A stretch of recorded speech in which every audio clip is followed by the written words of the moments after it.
All right, so I start these new intro interviews pretty much the same way every time with this thing that I call the Magnificent Seven. Just 7 bullet point questions. Okay. First answer off the top of your head works. Ready? Okay. All right, here we go. No pressure. No pressure at all. So, first question. What quality do you admire most in a person? Humility. What personal trait will you not tolerate? Ignorance. What is your favorite attribute about yourself? Enthusiasm. What is your greatest fear? Getting eaten by a shark. Why? I like to be in the ocean. That makes sense. Best piece of life advice you've ever been given? Just keep moving forward. Just find out there's always a way forward. No matter how good or bad it looks, there's always a way forward. Who gave you that piece of advice? Coach told me. Last book you read? I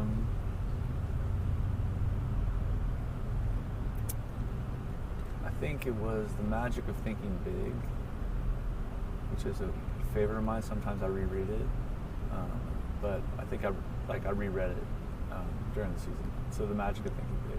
I'm familiar with that book. Okay. What was one piece of wisdom out of that book that you always take away? The idea that everybody thinks they can do the job better than the guy doing it. That, and I just love the idea of like believing you can. Yes, you can. You could be a graduate assistant at the University of Arizona 23 years ago and end up as the head football coach, someday, I just love that. And I'd never read that book back then, but that book's had an incredible impact on my thought process and my life. Last question of the Magnificent Seven. Okay.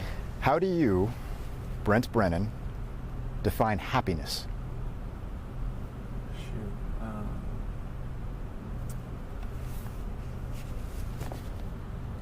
Being in the moment, being like not looking back and not looking ahead, just being able to really truly be in the moment, and I think that gives you a chance to not miss the amazing things that happen day to day.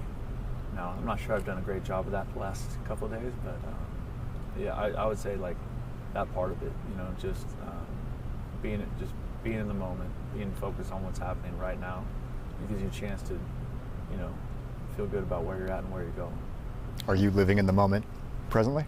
I'm trying to in this interview, but I think the last few days have been crazy that way, and because so much of it was surreal, I was constantly like either talking to my wife or thinking to myself, this is so amazing, this is so special, like what an incredible moment, right, what is happening right now. So I've been good at it and probably not good at it. So when I say to you, Brent Brennan, University of Arizona head football coach, what comes to mind? Isn't this awesome? Just what an awesome place to be. What an awesome challenge ahead. And then there's also part of it where I'm like, wow, okay, we're here. Let's go. This is something you've been thinking about since you were coached here when you were 20. Courtney and I had been married for like three months when we came here. Oh no, we got married while we were here. Yeah, so so much of my adult life started when I was here. So yeah, so it's amazing.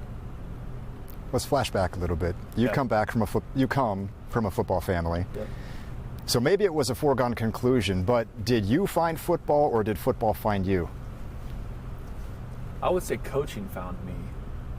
I loved playing football, my whole life, and I loved the camaraderie and the brotherhood that comes with the game. And then as a coach, being able to help, young men reach their potential, right?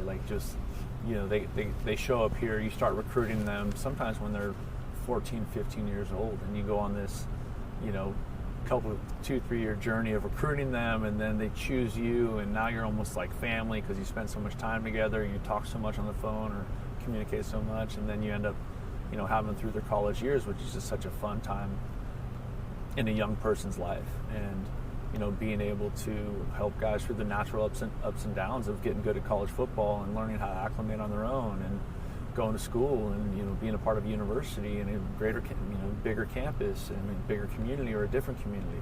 Like I love all parts of that. Obviously, you're passionate about it. Yeah. Right.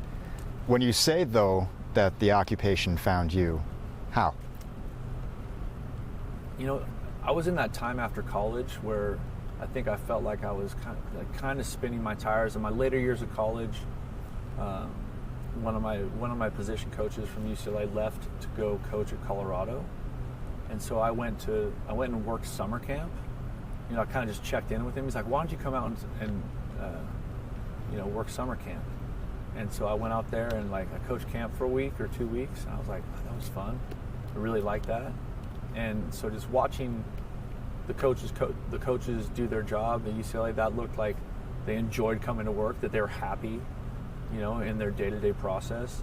And then once I got a taste of it that was kind of accidental, then I got out of school and I was trying to figure out what I was going to do. And so I started teaching high school and signed up to coach football. I kind of got hooked up with the coaching staff there, and I just loved it. I loved going out to practice. I love game day. I love being with the players. I love getting to know them.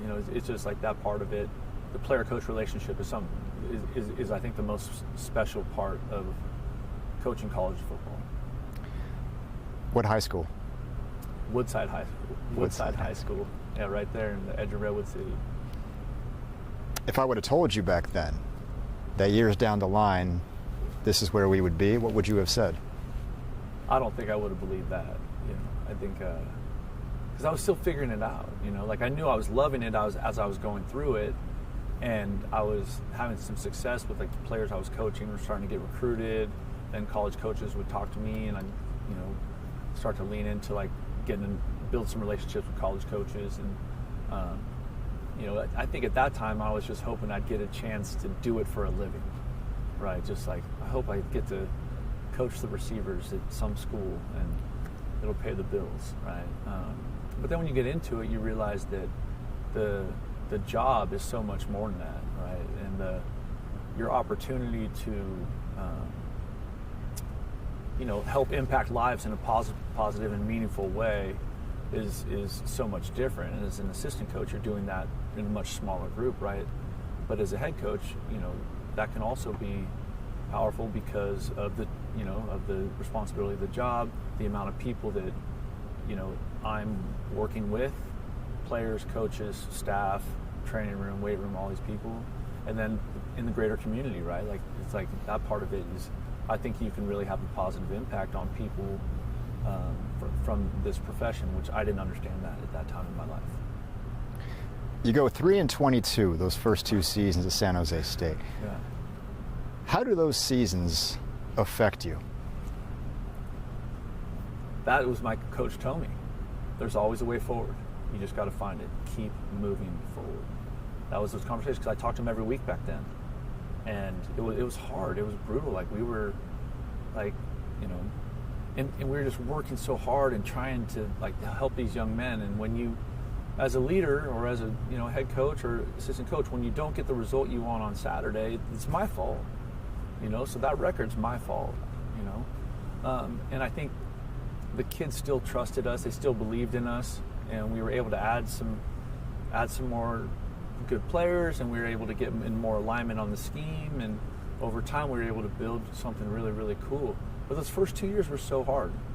Impossible. The worst moment. I come home from the office, and second year, and I think we're 1-9 or 1-10. And my daughter, she's a sophomore in high school, is sitting at the table, and I'm like, "Hey, how you doing?" And she just looks up and bawling. And she's like, "Dad, are we getting fired?"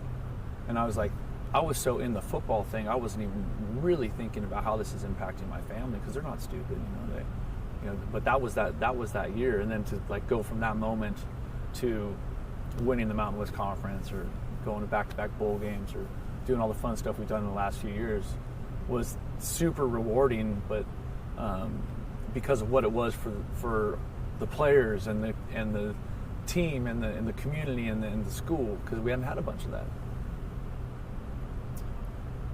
You said you were talking to Coach Tomey every week. Yeah. What were those conversations like?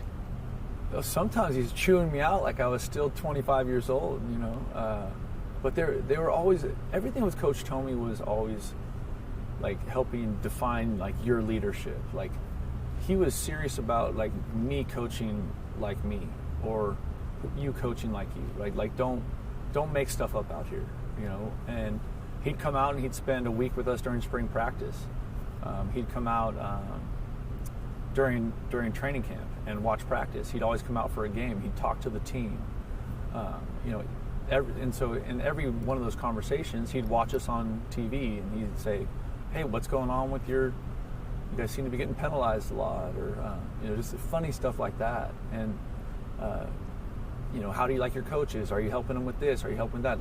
Like so often with Coach Tomey, it was like more a question of like, what kind of head coach are you for the players and the coaches and the staff that are with you? Like, are you helping them? Are you there to help them? Or are you making this about you? And that's just who he was. And as we were on that journey of those like really tough seasons, it was always great to have his voice in my ears. Every Sunday, he'd watch the game, whether he had to watch it, get it sent to him, or he watched it the day before. It was always a thorough breakdown of how we played. And it was always focused around like some parts of the game that was either like substitutions like penalties that you can control, like substitutions, false starts, like stuff like that, or ball security, or effort and toughness. Like if we didn't look tough in a game, like we were going to have a serious conversation, and we'd be talking about practice and how we're building practice, and are we getting enough physicality in practice, and like all these kind of things, right? Like he just had really specific things that he would hone in on. What do you remember about the last conversation you had with Dick Tomey? That's a good question. I haven't thought about that. Oh yeah, I know when it was. My brother and I went to see him, so we knew he was having a tough time, and so my brother and I flew down here, and it was funny. Like he was funny, and he was Coach Tomey, and he was going through like heavy chemo at the time, and all that. So he was kind of chemo brain a little bit, where he was like, he'd remind us that he had cancer. And we're like, "Coach, we know that's why we're here." He's like, "I know, I'm so glad you're here. I love you. Did I tell you I had cancer?" And it was like, in that way, it was heartbreaking, but it was so good to be there with him and Nancy and smile and laugh and just hug him. And yeah, Brad and I flew down here, and we were there for probably a half a day. Yeah, it was great. Yeah, that's cool. I hadn't thought about that for a while. Thank you.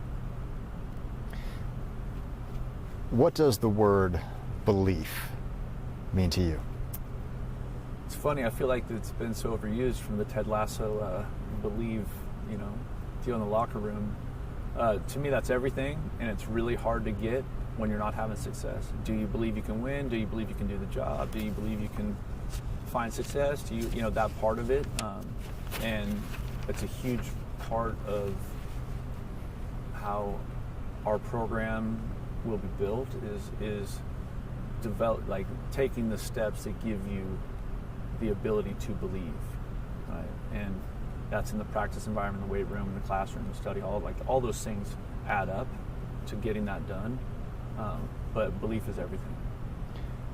What is a gratitude tree? Gratitude tree.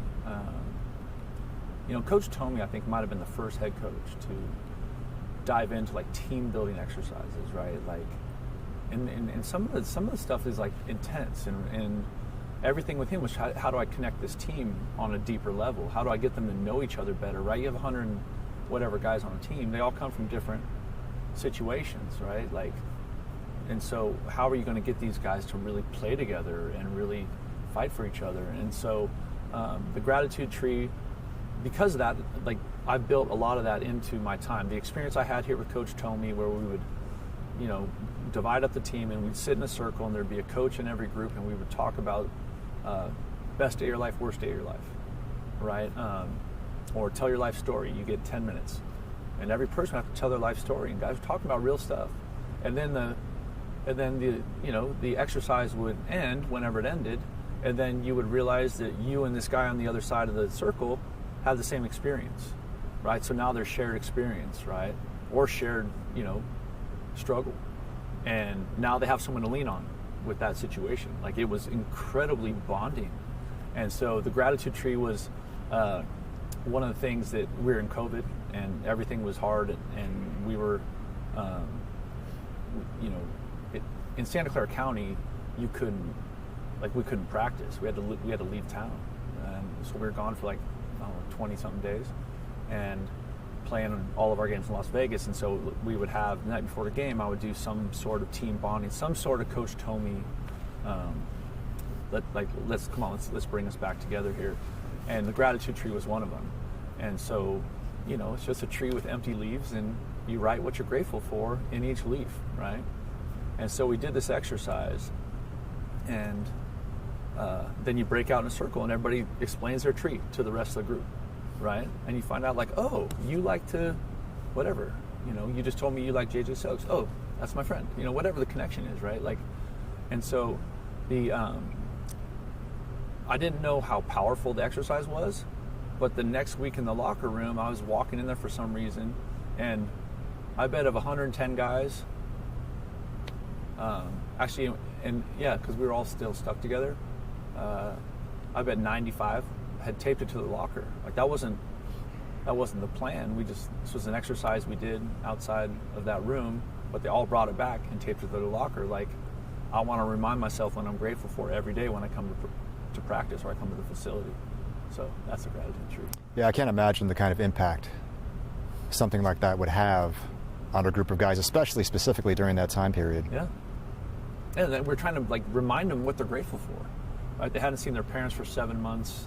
It's just it was so hard, but that the team is what was so special there, and the gratitude tree was part of that.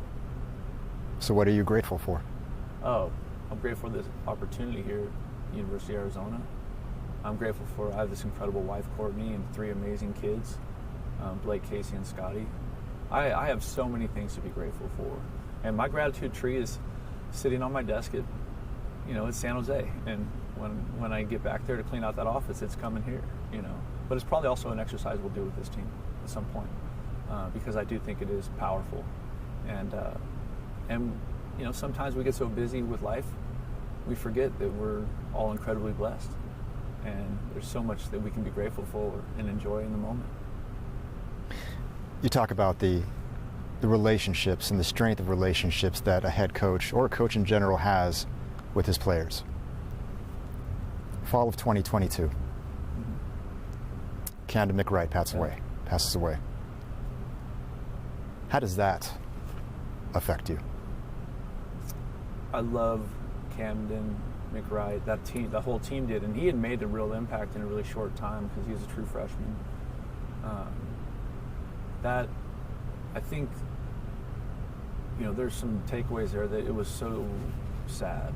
It was something we'll never get over that. It was amazing how so many other head coaches reached out to me and talked about their experience with something like that, and they were giving me advice on how to work through it with my team. Hey, this worked for us. Have you thought about this? Right?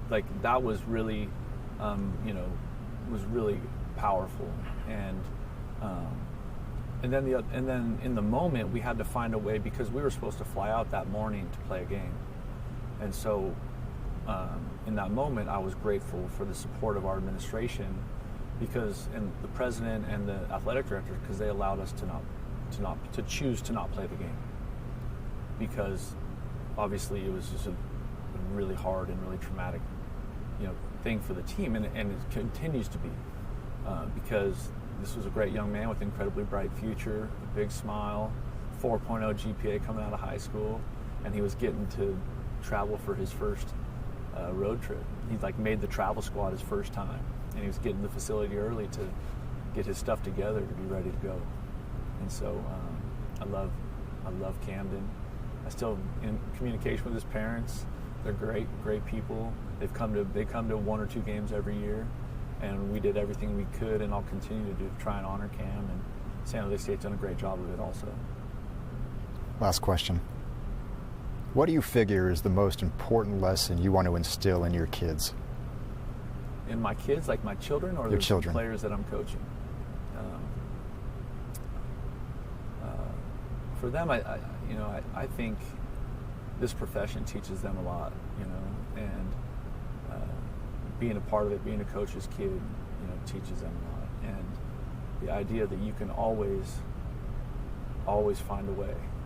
You can always find a way forward. And, even when things are hard, Coach Donnie used to say, even when things are good, they're not that good. When things are bad, they're not that bad.